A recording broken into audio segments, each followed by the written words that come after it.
Hey guys, what's up, what's good? Welcome back to my channel. This story I want to tell you is long overdue, long overdue, but this story is important. It's very important because I do share my hair with you guys. I share my hair styles mostly, but I want to start sharing my hair journey and obviously the history of where my hair is coming from and where it is at today and what it's going to look like tomorrow, because we're about to change everything up, as you can probably tell from the title. Quick backstory. I was born natural. Obviously I was born natural, and then I got my hair relaxed. I don't know the age, when I was quite young, probably like 5, 4, 3 something, 6. No, I don't think it's 6, definitely before I was 5. But anyway, when I was quite young I didn't have to deal with my hair personally, so it didn't bother me much. Yeah, so my mom used to do my hair, and I wanted to go natural because I felt like I've always had thin hair, which is quite ironic because the females in my family have pretty thick hair. Like, their hair is quite thick, so I don't know where and why they give me thin hair, but you know, we appreciate whatever we got, especially around my edges. So I wanted to go natural to see what the whole hype was about and see if my hair would be any thicker. And I told my mom I wanted to do that. She was like, nope, because natural hair was going to be obviously more difficult to deal with, and there are other people's hair that she needs to deal with. So I was like, you know what, I got this.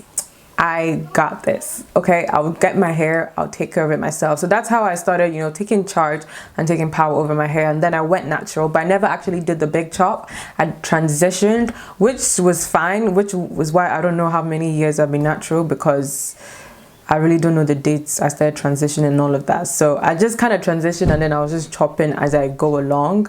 So yeah, I've been natural for what? I'll definitely say it's up to 2-3 years maybe. Yes, when I did go natural, my hair looked a lot healthier. It looked a lot thicker. Not as thick as I expected it to be, because my sister then went natural about a year after, and her hair just, it just blossomed as if my hair, I never started the journey before her, you know? But it's fine. No jealousy. Anyway, yes, so that was and my hair was pretty good. I started learning how to do my hair myself, which is why I started sharing with you guys as well on Instagram and on YouTube based on the styles I tried. Most of the time I did my hair myself. Sometimes I did go to get it done by someone else, and those styles are a bit more tighter, but I didn't do them very often. Number one, because they were expensive and I was a student, so I wasn't going to do that. Number two, because my edges were quite thin as well, so I was actually quite careful. Maybe not 100% careful with my edges, but I was fairly careful. But obviously, it's not just braiding that contributes to thin edges, it's also gel and all of that. As you can see, gel is not for me at the moment for a while. Maybe some certain styles, but thankfully my hair loves water and oil, so when I use water and oil, it stays where it's meant to stay most of the time. So I'm really trying to use not so much gel as much anymore, especially the ones with like a lot of alcohol in it. But anyway, before I digress, yeah, so my hair has been good since I went natural. And then comes the beginning of last year. So I was sitting down here in the same position. Actually, I was doing my work while I was watching something. I was about to cornrow my hair, or I was cornrowing my hair because I was gonna put on a wig. So I was gonna, you know, cornrow it back and just let it be. So I'm here, you know, cornrowing my hair, having fun, watching this movie, like, wow, what's going on?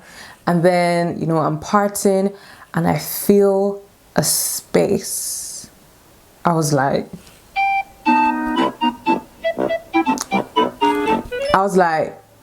and the thing is not like, it's not as if there was like this gap where, okay, maybe the hair feels shorter or the hair feels thinner. It was like this, like I was braiding and I got to this circle and it was literally skin. I was like, no, like I could feel it, so I could imagine what it was, and my heart just skipped a beat, and I stood up immediately and went straight downstairs. I was like, somebody needs to check this space before I screamed. And lo and behold, it was this little nice circle with no hair, and it wasn't as if I It doesn't look as if somebody used a razor blade to cut it in my dream, I'd be scissors, or somebody pulled out my, like, it was baby skin smooth. Like, I don't shave, but it was even smoother than, it was smoother than my skin. It was so smooth. And like the other parts, and I think I just washed my hair that day as well, because every other part of my hair looked like it was flourishing, and this center was just non-existent.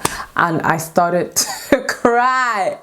I was like, what is going on? Because it was so, like, there was no explanation for it. Like, I was wondering how in the world, at least if somebody was going to touch my hair, I would know, you know, unless they did it in the dream when I was sleeping. Previously, prior to that, about 2 weeks ago, or a couple of weeks ago, I was actually trying to use rice water to grow my hair, because I think that was when the rice water hype started to come up. And I fermented some rice water and I put it on my hair. And obviously African parents, they were like, you see? Can you see what you have done? Who sent you to use rice water? And I was like, who sent me to use rice water? In my head, I was thinking it's the rice water. It must be the rice water. What else? Because there's nothing in my routine that has changed but the rice water. But then there was nobody on YouTube or anywhere that was saying rice water makes your hair fall out. So I was like, it can't be the rice water, but it can be the rice water. And then I did some research. If you put too much protein on your hair, then it can fall out, kind of thing, or it can be prone to breakage. And funny enough, actually, it wasn't just one spot, because when I told my sister and my mom to help me do the inspection and to check from other parts of my hair, I also found some parts at the back of my hair that was also missing. I'll insert some pictures. Yeah, there were small spots that were just completely empty. It looked so odd. I was just I was so upset, but I was very thankful that it wasn't like in the front, like on my edges or something. I mean, like I already said, I already had thin edges. So if that happens in my edges, I'm finished. You know? I was like, why is my hair making me so upset? Why? It's only my hair. And here I am, I'm a student. I don't have many wigs or many styles. And I didn't want to go to the hairdresser now and then they begin to question me what happened to my hair when I don't even know what happened to the hair. It just disappeared. So I sent it to some of my friends as well, and obviously everybody was using Dr. Google, said it was alopecia, because that was the only explanation. That was the next explanation that seemed to fit the puzzle. So alopecia, but why do I have alopecia? But then I was now looking for the cause of alopecia, and it was like autoimmune. Nobody knows the cause. I was like, okay, maybe it's alopecia. Maybe it's alopecia. So me, I already have some sort of diagnosis in my head.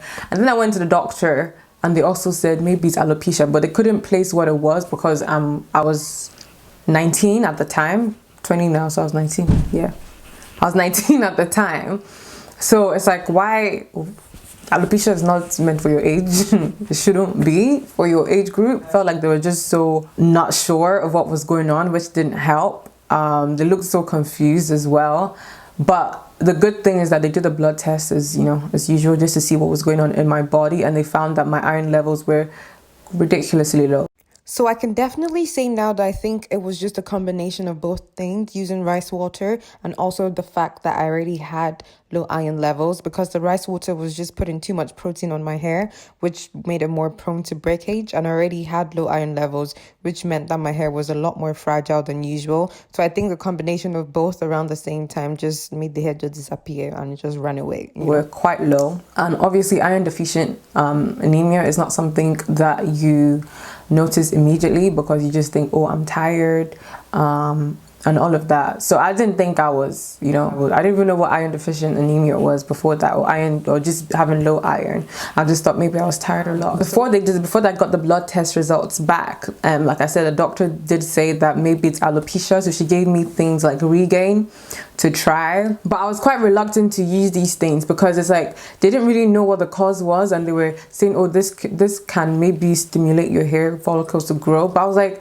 that's not the answer to my problem right now. I want to know what caused this. I want to know how to fix it. So I didn't end up using Regain because I don't know, it just didn't sit right with me. The whole uncertainty in their voice or in their diagnosis got me even more worried. When they found out that my iron levels were quite low, they put me on normal iron tablets to try and bring that back up. But obviously my diet also had to change, which didn't change that much, but especially younger females or people who are still menstrually active, if that's a thing, if that's a phrase, are more prone to being iron deficient because you're losing so much blood and you need to replace it with a lot more iron. But if you keep your diet the same, especially if your diet like mine's is probably heavily carved, if you're not conscious about how much iron you're eating or how much iron fortified foods you're eating, does that make sense? How much iron is in your diet,